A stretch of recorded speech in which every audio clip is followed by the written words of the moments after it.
A Milo project halted yet again. Suspect arrested for execution-style murder in Sofia. Cops discover more rum and coke at DDL Wharf. And why the government should subsidize fuel costs now.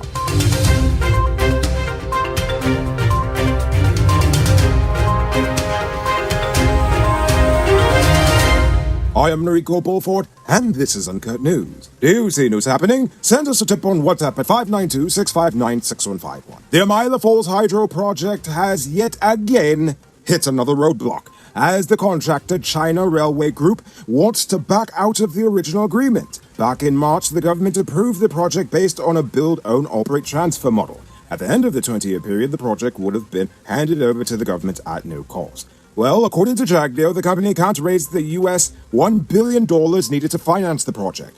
They have instead asked our government to finance the project, and then the company asks as the engineering, procurement, and construction contractor. But he says that if they can't abide by the original BOOT model, then the government will find someone else who can. Preferably a construction firm that was not blacklisted by international lenders for unethical practices. The government has finally convinced the banking system to finally start lending out some of the billions of Ghana dollars they are currently hoarding in their reserves. The Housing Ministry is now building homes for house lot owners with direct financing through the National Building Society, as well as Republic Bank. So now the whole process of applying for housing and financing its construction can now be done under one roof at the Ministry of Housing. That's great. Hopefully other banks will also join in on the program. This morning, the president moved ahead with the appointment of members to the Police Service Commission and the Integrity Commission, even as the opposition threatened legal action over the need for meaningful consultation. 3 of the 4 members took the oath of office today. The 4 new members of the Police Service Commission are Bishop Frank Findlay, Attorney Lloyd Mark Conway, businessman Hakeem Mohammed, and Ernesto Chuafat. Pastor Patrick Findlay will serve as its chairman. The Police Service Commission is tasked with the appointment and discipline of senior members of the police force. Meanwhile, the Integrity Commission will be chaired by businessman Chandra Gajraj, with the other members being attorney Kim Kai Thomas, Mohammed Hanif, Hardesh Tiwari, and Wayne Bowman. The commission is tasked with administering and enforcing the Integrity Commission Act, which comprises of the Code of Conduct and declarations of income, assets, and liabilities for persons in public life. Today, it was announced that fisherfolk across the country will receive a one-off $150,000 cash grant. The government had completed an assessment of the fishing industry just hours before and found that it could provide that sum to the more than 5,000 fisherfolk across the country. They believed that giving away free money would be the best way to assist the fishing industry at this time. Now it's time to tell you about Best Buy's Car of the Week. Currently on sale is a 2016 Suzuki Jimny Sierra 4-wheel drive. It comes with regular and low-range 4-wheel drive, Bluetooth, mug rims, new tires, TV, CD, stereo, fog lamps, bar camera, and much, much more. Buy cash for $3.4 million, or pay as low as $700,000 down with around $67,000 monthly for 5 years, and it is yours. Call or WhatsApp 662-0844 for more info, or visit the showrooms at Lot 171 Peter Rocher, Queenstown, or Lot 2 Lamar Street, and tell them you can send you for this sweet deal. On Monday afternoon, 46-year-old Brian Knight reportedly died while in police custody at the Lenora police station. According to police reports, an officer discovered his body while making a checkup at the lockups. It is suspected that Knight took his own life by hanging. Knight was in custody on an assault/domestic violence charge allegedly committed on a 42-year-old female, and he was due to attend court today. The police have arrested a 22-year-old security guard in the execution-style killing of 43-year-old Colin McPherson, a driver for the Ministry of Health. The suspect has since reportedly confessed to the crime, claiming that the bullets were meant for McPherson's friend. In an interview with investigators, the victim's friend admitted to being the actual target. The friend explained that earlier that same afternoon, he and the suspect had a misunderstanding that somehow resulted in the suspect chasing the man with a gun before getting stabbed by the fleeing man in the process, who later fled. Later that evening, that same man ended up at a gathering at McPherson's home, where he was reportedly tracked down by the suspect, who began shooting before asking any questions. Despite the bloodshed, he somehow got away, only to hear about the murder of his friend the next day. The body of 68-year-old Clive Lawrence Primus was discovered in a trench early on Monday along Mandela Avenue in Georgetown. Police say the man suffered from high blood pressure and seizures, and they suspect that those conditions played a role in his demise. Primus left his home on Sunday evening on his bicycle and was not seen alive ever since. His body was found fully clothed and intact with no marks of violence in the trench. The bicycle was also found in the trench with him. Following the discovery of 17 million Guyana dollars worth of cocaine at the Demerara shipping wharf on Saturday, Guyana said they are now working with DDL to strengthen its security system. This is the second drug-related bust for the DDL port in recent months. Last November, 1,100 pounds of cocaine in a rum shipment that departed from the same port somehow ended up in Europe. The cargo belonged to DDL, and the company claimed the drugs got in there after it left Guyana. Kanu says while the port facilities are privately owned, they must be compliant with the International Ship and Port Facility Security Code.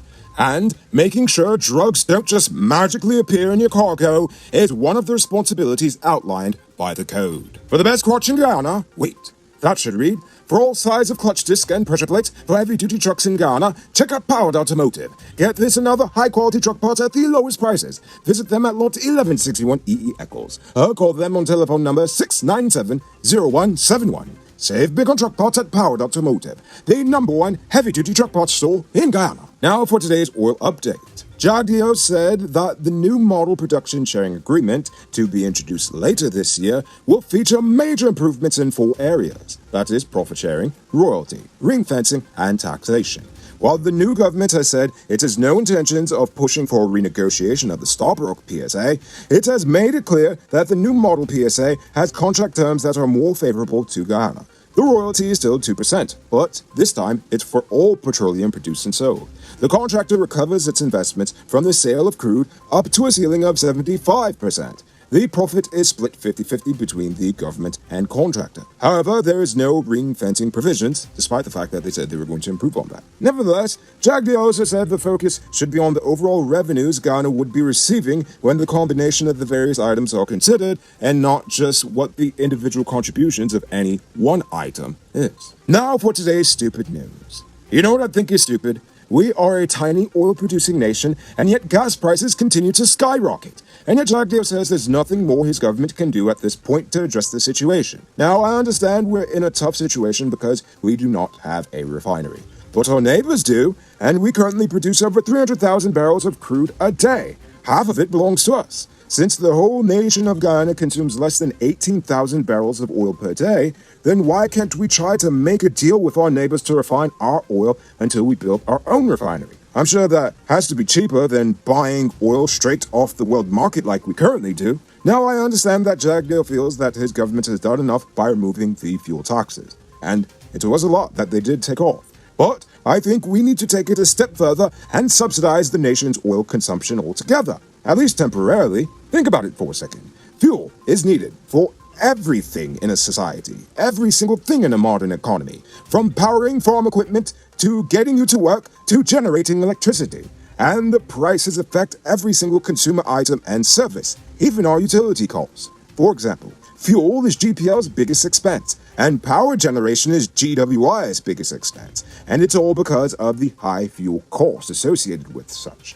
Ultimately, I believe that if the government is willing to make billions in funding and support available for big-time rice farmers, the failing sugar industry, and to just give away money to various different interest groups in the nation, then why can't we just spend some of that money to make things easier for everyone at the fuel pump?